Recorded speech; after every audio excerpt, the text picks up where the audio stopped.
Guys, അപ്പോൾ ഇന്ന് രാവിലെ എണീറ്റപ്പോൾ തൊട്ട് വല്ലാത്തൊരു കാലാവസ്ഥയായിരുന്നു. പതിവ് പോലെ തന്നെ അയാനു ബേബി കുളിക്കാനൊക്കെയുള്ള ഒരുക്കത്തിലാണ്. അങ്ങനെ കുളിയൊക്കെ കഴിഞ്ഞ ആൾ വന്നിട്ടുണ്ട് കേട്ടോ. ഇന്നലെ രാത്രിയിൽ ചെറിയൊരു പനിയൊക്കെ ഉണ്ടായിരുന്നു. ഞാൻ വിചാരിച്ചു രാവിലെയൊക്കെ ആകുമ്പോഴത്തേക്ക് ഹോസ്പിറ്റലിൽ കൊണ്ടുപോകേണ്ടി വരുമെന്ന്. പക്ഷേ അൽഹംദുലില്ലാ പനിയൊക്കെ മാറിയിരുന്നു. അങ്ങനെ അയാനുവിനെ കളിപ്പിച്ചുകൊണ്ട സമയത്താണ് പെട്ടെന്നൊരു കാര്യം ഓർമ്മ വന്നത്. എന്താണെന്നല്ലേ? ChatGPT. ഇപ്പോഴത്തെ ട്രെൻഡിങ് റീൽസിലൊന്നല്ലേ ChatGPT.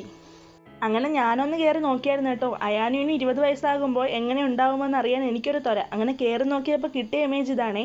അപ്പോൾ കണ്ടറിയാം ഭാവിയിൽ അവൻ ഈ ഇമേജ് പോലെയാണോ വരുന്നത്. അയാനു ബേബിക്ക് ഇപ്പം വീട്ടിനകത്ത് ഇരിക്കുന്നേക്കാളും ഇഷ്ടം പുറത്തോട്ടൊക്കെ ഇറങ്ങി നടക്കുന്ന കേട്ടോ. ഞാനാണെങ്കിൽ ജോലി തിരക്കൊക്കെ കഴിഞ്ഞിട്ട് ഇരിക്കുന്ന സമയമായിരിക്കും. പക്ഷേ നടന്നല്ലേ പറ്റൂ. ആൾ നിർബന്ധവും കരച്ചിലും തുടങ്ങിക്കഴിഞ്ഞു. അപ്പോഴത്തേക്ക് ഞാനും അവനും കൂടെ കുറച്ചു നേരം മുറ്റത്തോട്ടൊക്കെ നടന്നു. രാത്രിയൊക്കെ ആയപ്പോൾ ഭയങ്കര മഴയായിരുന്നു കേട്ടോ പുറത്ത്.